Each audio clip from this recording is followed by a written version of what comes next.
Meu amigo irmão Anderson, fica à vontade, está em casa. Por favor, abra Mateus, Evangelho de Jesus, segundo Mateus, capítulo de número 6, por favor. Mateus, capítulo 6, versículo 25 em diante.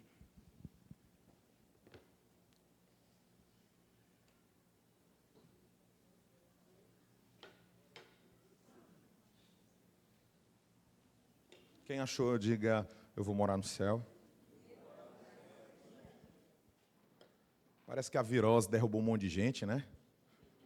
Pastor, não vou poder ir hoje. Minha garganta está fechada. Meu Deus, né? Que Deus dê saúde aí para os seus servos. Ainda bem que inventaram esse negócio de culto online. Um culto online resolve aí para quem está doente. Não é para quem está com preguiça. Preguiça é outra coisa, tá? Que Deus abençoe os meus irmãos aí, que dê saúde. Vamos ler o texto, por favor. Eu peço que a igreja acompanhe, melhor, que a igreja leia. Aproveite aqui a projeção no 3. 1, 2, 3.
Amém?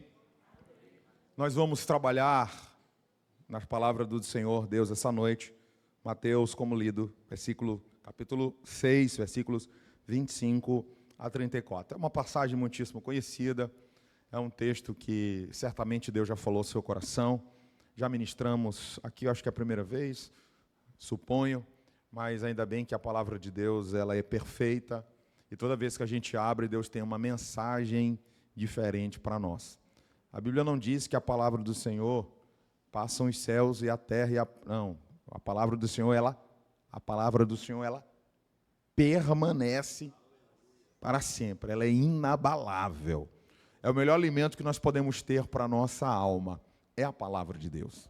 E nós lemos esse texto, e se você teve a curiosidade, ou percebeu, lá no versículo 25, irmão Juan, lá no começo do texto que nós lemos, observe que há um conectivo. Na minha versão tem um portanto, outras têm um por isso. Há um conectivo com o que foi dito anteriormente. E o que foi dito anteriormente? Jesus está no Sermão da Montanha e ele está explicando às pessoas, aos seus ouvintes. E ali ele está falando para toda a multidão, ele não está falando com os seus 12 apóstolos. Ele não está falando só com discípulos, Jesus está falando para todo o povo. E neste sermão, Jesus vai falar que nós não podemos uma das palavras, Jesus vai dizer que nós não podemos servir aos dois senhores, porque ou nós vamos amar um e desprezar o outro, ou vamos obedecer um e desobedecer o outro. Nós não podemos servir a Deus e não podemos servir às riquezas. Jesus está falando isso e traz o conectivo para o que nós já lemos. Quando nós paramos para pensar, hoje, inclusive, Deus confirmou a palavra até as pessoas que vieram anteriormente, e eu amo quando Deus faz isso, fico com muito mais tranquilidade para transmitir a mensagem, visto que eu não sou o dono da mensagem, sou apenas um mensageiro, Deus é o dono da mensagem.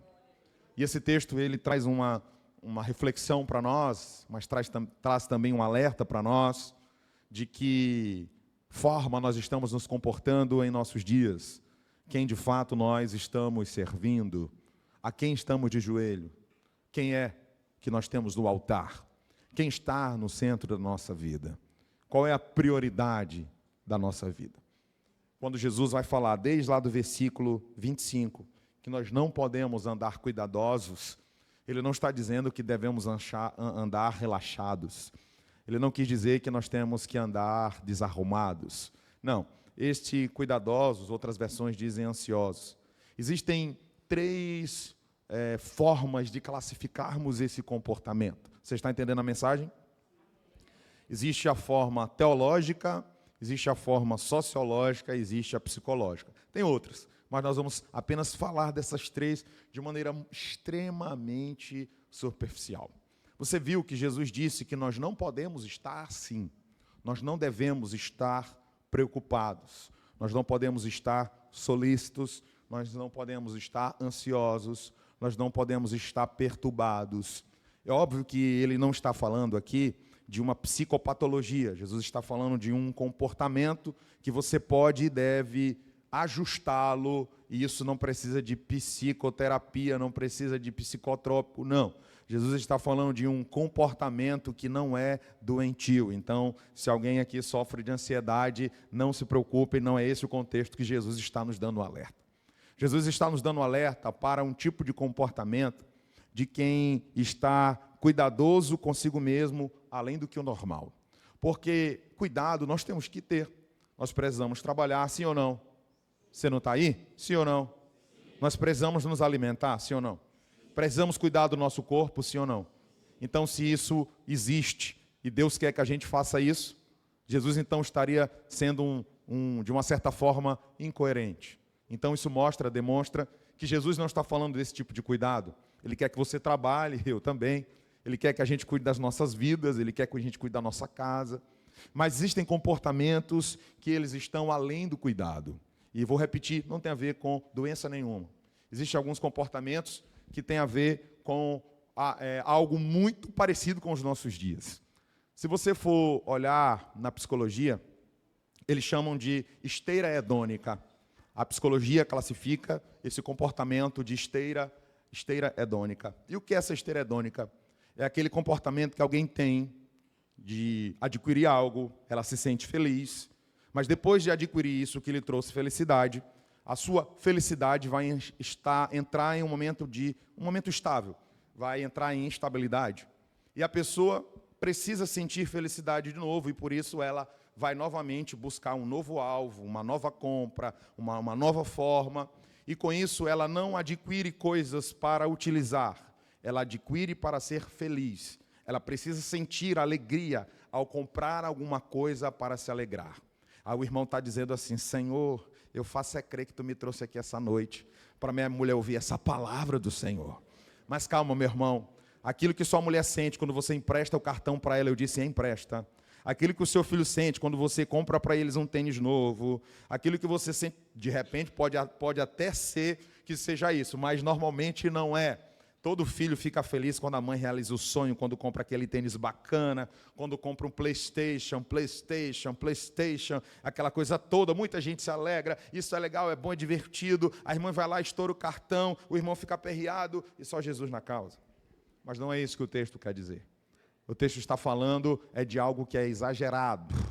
De repente pode até ser, e eu não sei de nada. Mas a psicologia vai tratar, como já disse, sobre a esteira hedônica. Quando alguém precisa entrar e ela não sai, ela vive, ela mora dentro desse ciclo vicioso, ela precisa se sentir feliz. E ela só se sente feliz quando ela adquire, conquista e depois precisa repetir isso. Por isso que é uma esteira hedônica. Mas há também uma forma sociológica de classificar esse comportamento, que é o consumo conspício. Isso é uma forma em que a pessoa que se comporta assim, ela adquire bens de luxo, não porque ela quer utilizá-los. Ela adquire bens de luxo porque ela quer que as pessoas vejam os bens de luxo que ela adquiriu. Dentro desse contexto, não há nenhum problema o irmão comprar uma coisa boa, pelo amor de Deus. Nós estamos falando daquele que precisa que o outro note-o por aquilo que ele apresenta. É quando o objeto não é importante, mas o que o objeto comunica para quem vê. É como se dissesse assim: quem tem um copo desse é rico, então eu vou colocar ele bem aqui, para que quando alguém vê esse copo, poder dizer: nossa, quem tem um copo de cristal em casa é extremamente rico. Existem pessoas que também estão sofrendo com esse tipo de comportamento. Elas precisam de um status social. Elas precisam sentir-se vistas pelos outros. E isso tem a ver a partir do que ela mostra o que ela tem. Alguém vai elogiar aquilo que ela possui. Ela não compra o luxo porque ela quer gozar do luxo. Ela quer mostrar o luxo. Ela quer, ou ele quer, ser visto pelo luxo. Mas eu também gosto de como a Bíblia define que é a pleonexia. E é um termo grego que traz a resposta de um desejo, a palavra no sentido de um desejo desenfreado, ou desejar mais, desejar mais.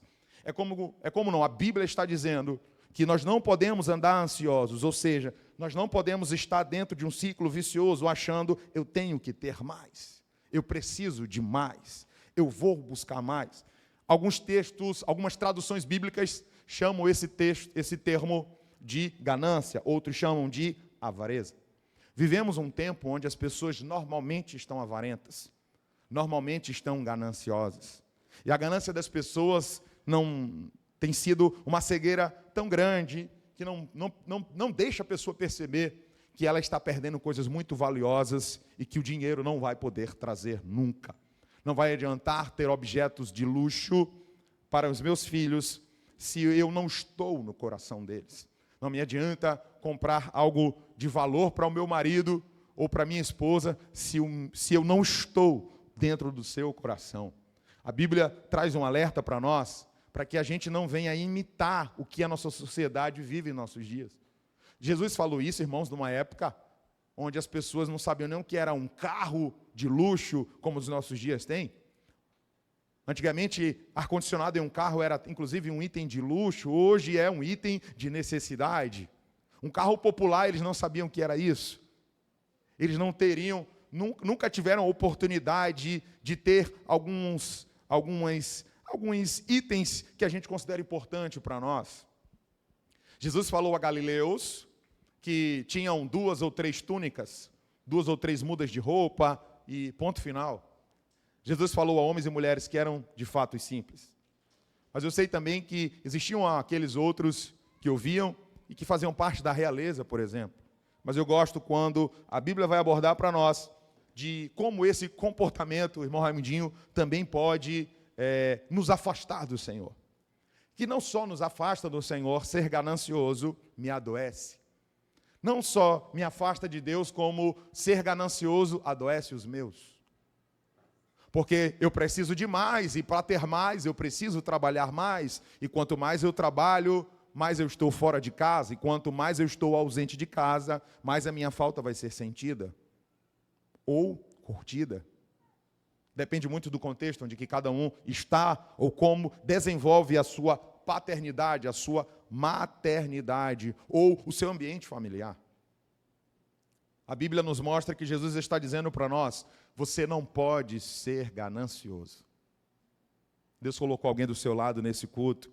E olha que eu orei muito, tá? Senhor, se essa mensagem é o que tu queres, confirma no meu coração. E Deus está me dando a palavra com a maior tranquilidade do mundo, debaixo do poder do Senhor Jesus, eu ministro essa palavra para o meu coração e para o teu coração.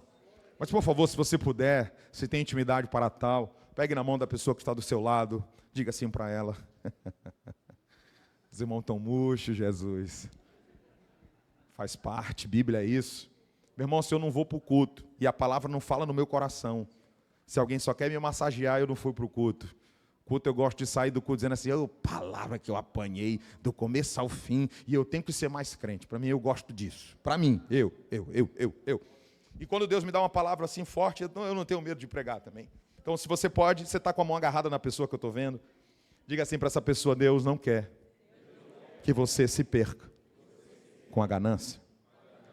Diga para essa pessoa, a conta não fecha. Se para conquistar, você tem que perder. Diga para essa pessoa, a conta não fecha. Se para ganhar mais, você tem que ser um desconhecido dentro da sua casa.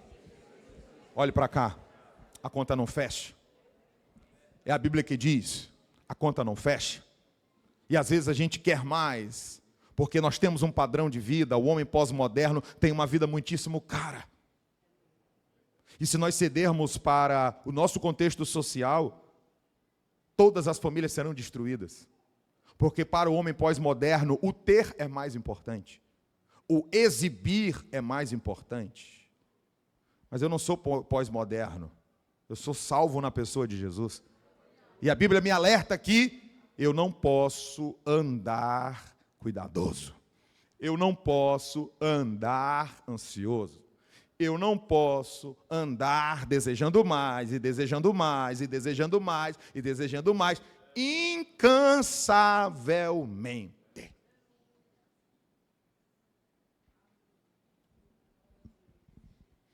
E eu amo quando a palavra me alerta sobre a necessidade que nós temos de ter a presença de Deus como o nosso principal alvo, a ter coisas para mostrar. Podemos ter coisas para usufruir, podemos ter coisas para experimentar. Irmão, ter uma condição da gente ir num restaurante bacana é bênção. Quem diz que isso é ruim é doido. É uma bênção ou não é? Meu irmão, você poder entrar num restaurante aqui em São Luís e que tu não fica assim tão preocupado passando as páginas do cardápio. Eu sei que às vezes a gente vai passando, em vez de ler o nome do prato, a gente lê primeiro o preço. Será que é só o pastor? É verdade, é só o pastor, alguém disse. Às vezes a gente vai assim, oh meu Deus, mas o importante é estar lá. E eu confesso para vocês que se a nossa preocupação é mostrar para alguém que lugares eu frequento, eu ainda não entendi o que é servir a Deus. E eu não estou dizendo que é proibido, tá, irmãos? Eu já postei, estão em algum lugar, pelo amor de Deus. Vocês sabem que eu não sou radical. Eu sempre gosto de buscar um ponto de equilíbrio para mim e para a igreja do Senhor onde nós estamos. Olhe para o texto. Eu preciso correr, 19 horas. Jesus diz que vocês e eu não podemos ser pleonexos. Não podemos estar preocupados com o que nós vamos comer, com o que vamos beber, com o que nós vamos vestir. Jesus mostra para nós, no versículo 25, que vida é mais importante do que comida. Apesar de que você precisa comer para viver. Tem gente, irmão, que se não vestir roupa da marca tal, até adoece. E a Bíblia está mostrando que ter vida é melhor que a vestimenta. Olha o texto. Além de comida, vestimenta e bebida, não há nada que eu coma, beba e vista que é mais importante do que eu mesmo. E é por isso que não faz sentido morrer por aquilo que o mundo oferece. Porque nisso podemos nos distrair. Nisto nós podemos nos equivocar. Por quê? Porque se eu acho que o que eu visto é mais importante do que eu mesmo, eu ainda não entendi foi nada. Você tem que olhar para você e entender que mais cara não é a roupa que você veste, mas a salvação que Jesus te deu para você estar hoje em um domingo como esse, para ouvir a sua palavra. O que você veste não é mais importante do que você mesmo. E não podemos viver assim, porque tem gente que vive assim. Que morre com a corda no pescoço, mas compra o tênis de marca. Que morre com a corda no pescoço, mas fica com uma prestação de um carro que não pode pagar. E às vezes o banco toma o carro e a culpa ainda é de Deus. Porque para alguém, eu andar bem é melhor. Comer bem é melhor. Vestir é melhor. Não, você não entendeu. Jesus está dizendo que você é melhor. A Bíblia está dizendo que a sua vida é melhor. Por mais bilionário que alguém seja, ele não consegue comprar a vida. Por tão rico que alguém seja e tenha condições de estar no melhor hospital do Brasil e do mundo, o dinheiro não vai comprar a saúde. Nós podemos dormir no colchão caríssimo, daquele que faz até massagem, mas ele não compra o sono. A Bíblia diz que Jesus, a palavra do Senhor diz, que Ele dá aos seus servos, que Ele faz pelos seus servos, enquanto os seus servos dormem. E você querendo dormir pouco, porque quer trabalhar mais, está adoecendo e não percebe. É bom dormir, tudo tem limite. Eu sei que tem gente que quer dormir um pouco mais. Alguém aqui gosta de dormir? Não tenha medo, levante a mão. Gente do céu. Alguém é como eu? Quem não é tão fã de dormir assim, levante a mão. Eu não sou fã de dormir. Não sou, vou ser sincero. Eu não sou o maranhense que cochilo depois do almoço. Minha mulher tentou colocar isso na minha vida diversas vezes. Ela viu que aquilo que estava me fazendo era mal, deitar numa cama sem conseguir cochilar. Aí uma hora eu bati o pé, uma hora eu fazia assim, uma hora... Ela disse, ô meu amor, te aquieta. Eu falei, minha irmã, é porque eu não queria estar aqui. Mas quando a gente casa, irmão, a gente até tenta, para não dizer assim, eu não tentei. É normal, irmãos, é bom. Mas quando a gente deixa de descansar, nós pecamos contra Deus. Por quê, pastor? A Bíblia diz que cuidar do corpo é uma ordem de Deus para nós. Porque o nosso corpo é templo e morada do Espírito Santo. Meu irmão, eu vou incomodar quem está do teu lado. Diga assim para essa pessoa, então, meu irmão, vai dormir.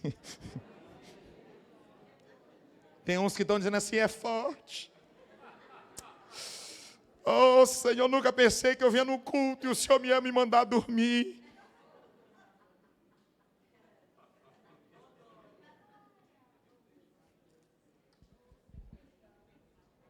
Meu irmão, não é fácil não, viu?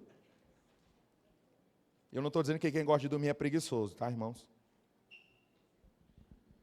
Estou falando que dormir é muito bom. É excelente.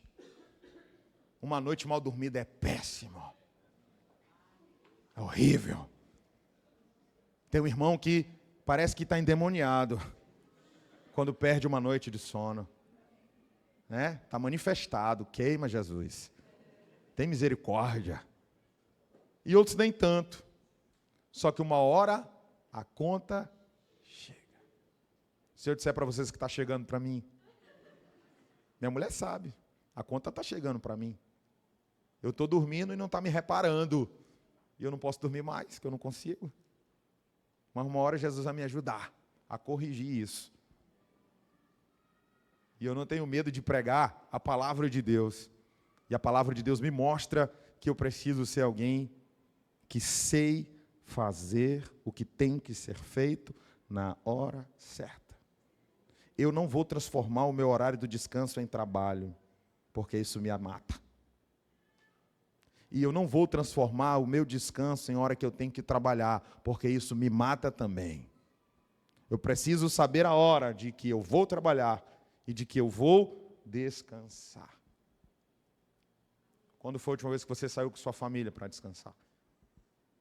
Quando foi a última vez que você conseguiu desligar o celular? Mas, irmão, uma coisa é complicado, porque nós vivemos na era das notificações. As notificações parecem que sugam as nossas energias. E alguns têm até crise de ansiedade quando o celular toca. E pastor, que é difícil alguém ligar para perguntar como eu estou. É só, pastor, ore por mim, o que foi? Pastor, ore por mim, o que foi? Pastor, um demônio aqui, o que foi?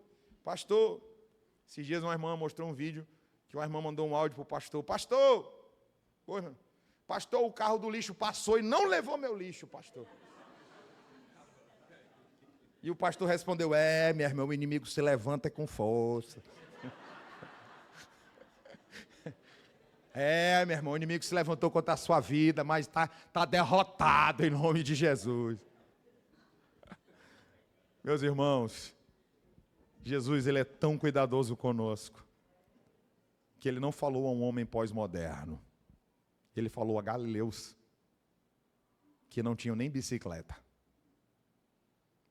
E a palavra chegou no coração deles e eles entenderam. E a palavra chegou em nosso coração e nós entendemos. Vocês sabem qual é o nosso defeito, obreiros? Não obedecemos a palavra.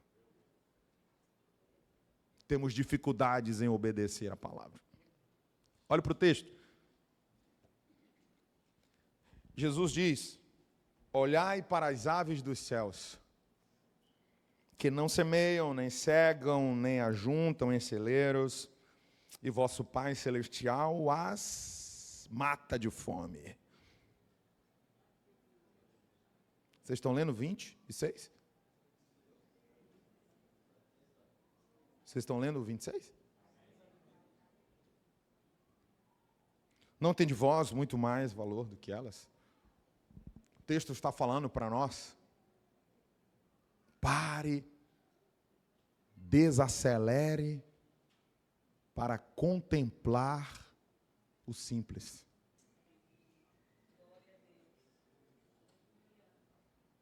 Pare para ver que Deus se manifesta naquilo que é normal e corriqueiro. Olhar para as aves do céu não precisa ser biólogo, só precisa ser crente. E eu quero com você olhar para as aves do céu nessa noite. Quando você olha as aves dos céus, normalmente, essa ave não está pensando em muita coisa. A mente da ave está liberta para voar. Não podemos aprisionar as nossas mentes. Não podemos dividir, porque a palavra ansiedade, no grego, é oriunda de duas palavras. Se não falha a memória, é a palavra menhiroá.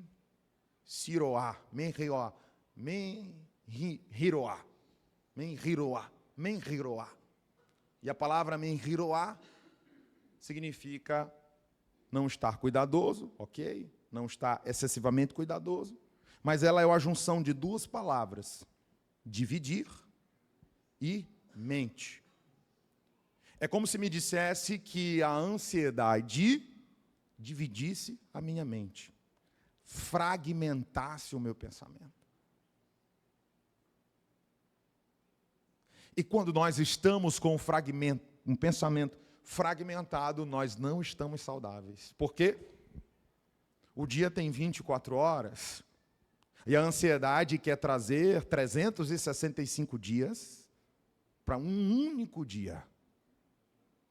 A ansiedade, ela me engana porque ela quer trazer o meu futuro para o meu presente.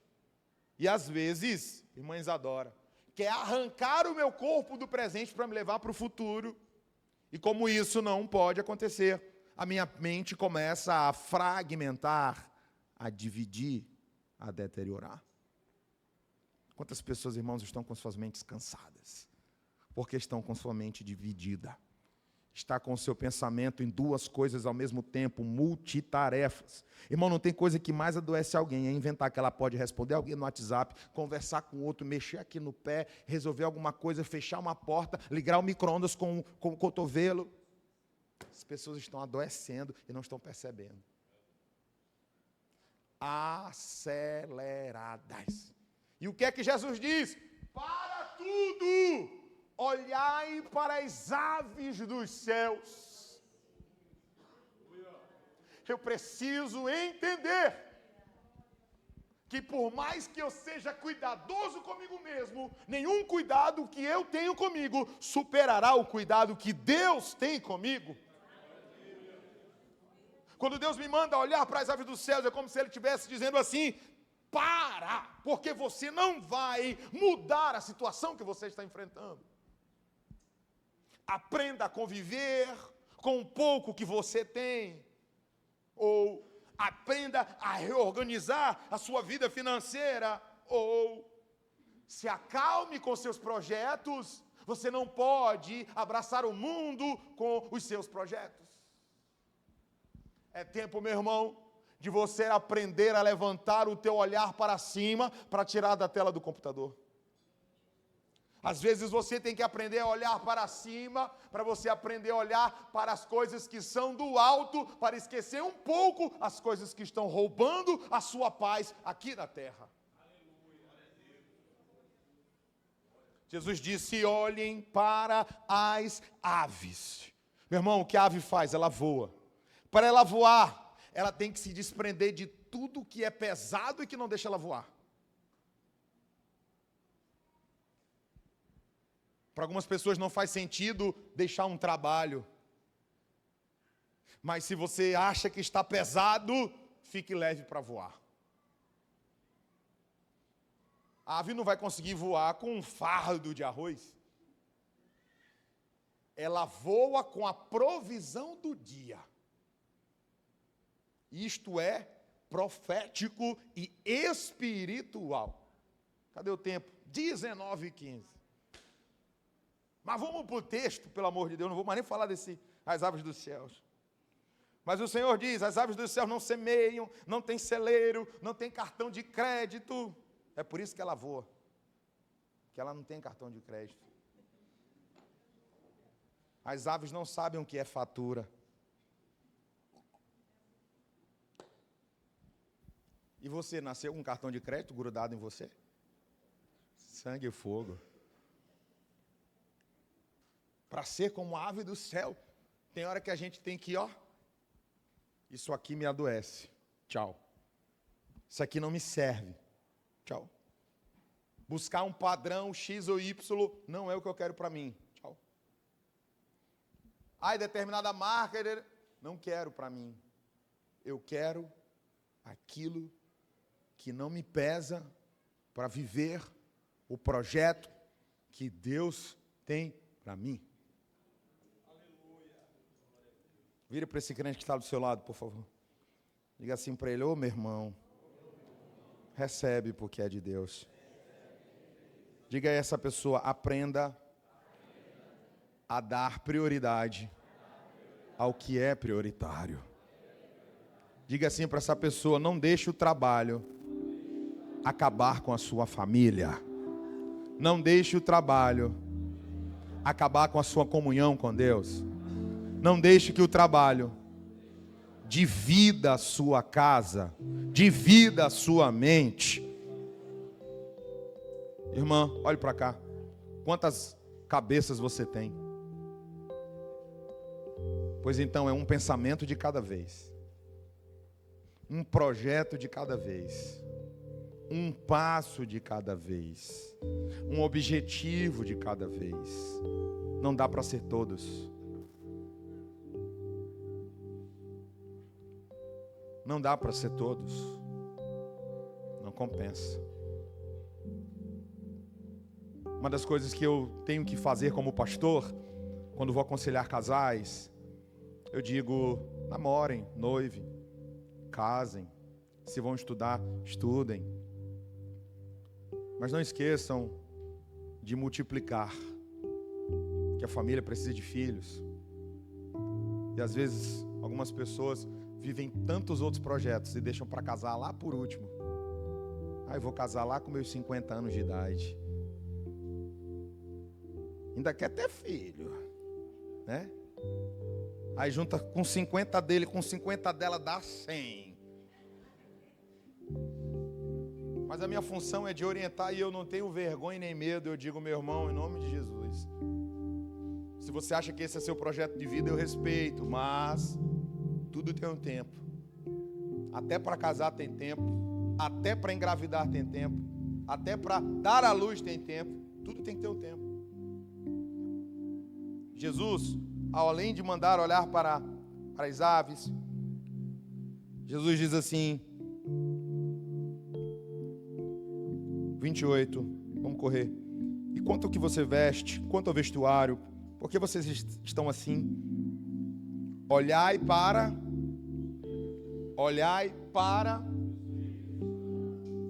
eles, o quê? Eles crescem. Quem foi que disse que porque você é servo de Deus, você tem que ter uma vida financeira nanica? Quem foi que disse só porque tu é crente, a tua empresa não pode crescer? Quem é que dá o crescimento? Quem é que dá o crescimento?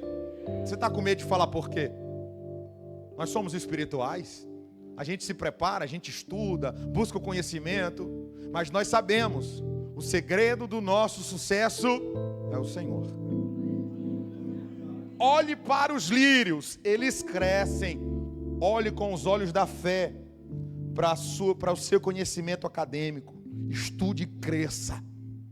Olhe pelos olhos da fé para o trabalho que Deus colocou em tuas mãos. Deus é quem faz crescer. O lírio não pede: eu quero crescer mais um pouco. Ele está só na dispensação do Senhor. Isso significa dizer, irmão Ítalo, que Deus tem crescimento para nós no tempo do Senhor. Você não precisa atrapalhar o crescimento de Deus. Se dedicar mais pode trazer crescimento para alguém, mas para quem conhece a Jesus, sabe, não me adianta me dedicar e crescer aqui no meu trabalho e encolher na minha espiritualidade. Não, meu irmão, me deixa pregar essa palavra para você com toda a graça que flui do meu coração. Deus tem um crescimento para tudo que você colocar a sua mão. Deus tem uma provisão para você naquilo que você precisa. Meu irmão, eu vou ministrar a palavra debaixo da graça de Deus. Deus tem um crescimento na hora certa. Deus tem um crescimento do tamanho certo. Deus tem a porta certa na hora certa. Mas você não pode focar em você e esquecer de Deus.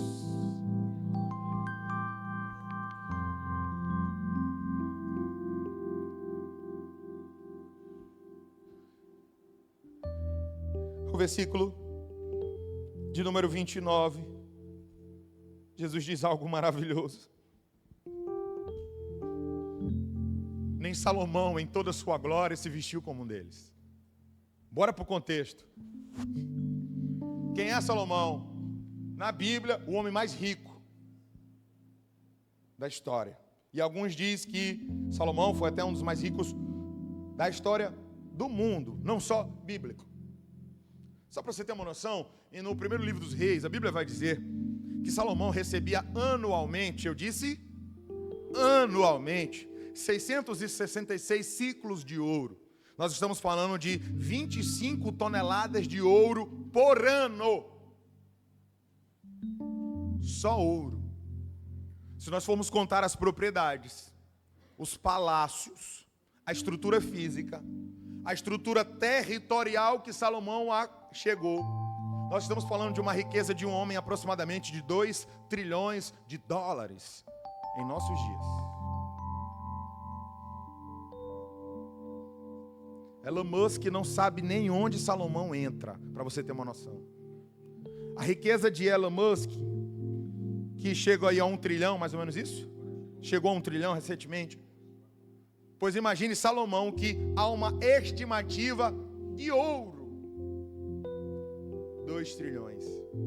Tem um matemático que ele calculou que Salomão teve uma riqueza de 30 trilhões. Eu não vou chegar lá não, eu vou ficar só nos 2 mesmo. E o que Jesus compara, o que Salomão veste, a veste real da época era feita de púrpura, que era retirado dos moluscos. Era trabalhoso tingir essas vestimentas, era trabalhoso costurá-las e deixar como vestes reais. Antigamente não tinha tantos elementos para as cores. As roupas das pessoas eram quase todas iguais, não tinha muita diferença de cor. Então, para alguém usar uma cor de púrpura, que era uma cor vibrante, uma cor vermelha, mais vermelha do que desse tecladista. Minha mulher, quando me conheceu, eu usava um tênis laranja vibrante, um relógio laranja vibrante, combinando com o tênis, e um cinto laranja vibrante, porque eu achava que cor só presta se for assim, tudo combinando. Salomão, para vestir púrpura, precisava pagar caro. Bora para o texto, só para você entender. Observe a desconstrução de status social que Jesus propõe. Jesus compara quem? O lírio do campo. Do outro lado está quem? Salomão.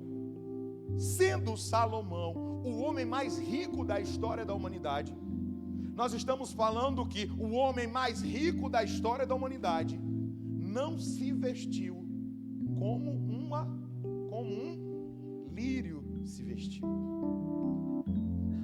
Você ainda não entendeu e eu vou desenhar para ti. É você que fica dando valor para aquilo que não tem nenhum valor.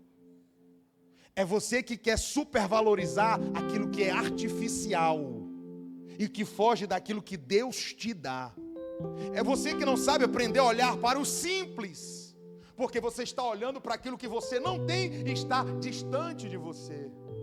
Jesus propõe uma desconstrução daquilo que eles entendiam que era belo, que era caro, que era bonito, que era chique. É Salomão. Aí Jesus faz a gente olhar e diz: o lírio do campo está mais nobremente vestido que o homem mais rico da história. Isso é para mostrar para você que correr atrás da riqueza nunca vai trazer paz para teu coração.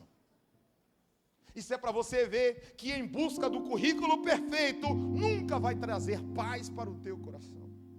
Isso é para você ver que por mais que você compre a veste mais cara que for, certamente essa veste não vai trazer para ti satisfação. Porque o segredo aqui não é o que se está vestindo, é o que se sente ao vestir. Eu estou satisfeito com aquilo que Deus me deu para eu vestir. Eu estou satisfeito, não preciso ser rei, não preciso de veste real, eu não preciso de púrpura para ser feliz. Eu preciso ser grato, porque aquilo que eu visto, aquilo que eu como, o lugar que eu vou, aquilo que possuo, é a mão de Deus abençoando a minha casa e a minha família. Jesus estava desconstruindo de uma forma tão grande. Irmão Jorge, que é mais ou menos assim. E aí, o que é que vocês pensam que é? O que é uma roupa bonita? É o vermelho púrpura de Salomão. Olha para o lírio do campo. Qualquer um podia se vestir da forma como o lírio estava vestido. Era só tirar, não era não? Mas Jesus está mostrando para nós que nós precisamos desenvolver gratidão. Porque quando eu olho para as aves do céu, porque quando eu olho para os lírios do campo, eu lembro de onde foi que Deus tirou você. Onde você estava antes. Onde você estaria em um domingo como esse, se você não servisse a Cristo. Mas a graça e a misericórdia de Deus, ela foi tão abundante, que ela não é manifesta. Irmãos, uma das maiores mentiras da teologia da prosperidade em nossos dias é enganar as pessoas, dizendo que Deus irá enriquecê-las. Deus não vai nos enriquecer. Pelo contrário, Deus quer que notemos que na simplicidade que eu visto, ou como, ou tenho, é onde eu preciso enxergar o sentido da vida. Há um livro que eu recomendo para o irmão ler, que é de um psicólogo judeu, Frank, esqueci o nome do sobrenome dele, me perdoem, eu posso botar no grupo da gente, me lembrei desse livro agora, eu comprei inclusive ele recentemente, estou mastigando esse livro. Ele esteve presente na concentração, na época em que o Hitler estava matando os judeus. E alguns deles estavam sendo mortos lentamente, mentalmente, psicologicamente. Irmão Samuel Rodrigues, o que ele fazia para vencer aquilo? Ele começava a se imaginar andando nas ruas de Nova York. Ele começou a mentalizar que ele estava passando por aquela situação. E para a glória de Deus, hoje ele é escritor, extremamente conceituado, tem obras maravilhosas, e uma dessas obras é Buscando o Sentido da Vida. Tem gente que ainda não encontrou. Tem carro, tem casa, tem currículo, tem negócios, tem fazenda, mas não se encontrou ainda. Porque na hora que vai aos pés do Senhor, na hora que busca as respostas em Deus, estará satisfeito. Por quê? Porque há uma canção que diz: Deus tem um plano para cada criatura. Deus tem um plano para você. Deus quer salvar você. Deus quer que você seja satisfeito e não como um filho ingrato, todo o tempo reclamando. Nunca está satisfeito com o que come, nunca está satisfeito com o que veste, reclama do carro que tem. Se você quer algo melhor, vá em busca de trabalhar por isso, ao invés de reclamar do que você tem. É a essência do texto, irmã Thalita, que Jesus desconstrói de nós. Eu não preciso buscar, irmão Betinho, me afirmar diante dos outros pelo que eu tenho. O meu valor consiste em ser templo e morada do doce Espírito Santo de Deus. Fique de pé, por favor.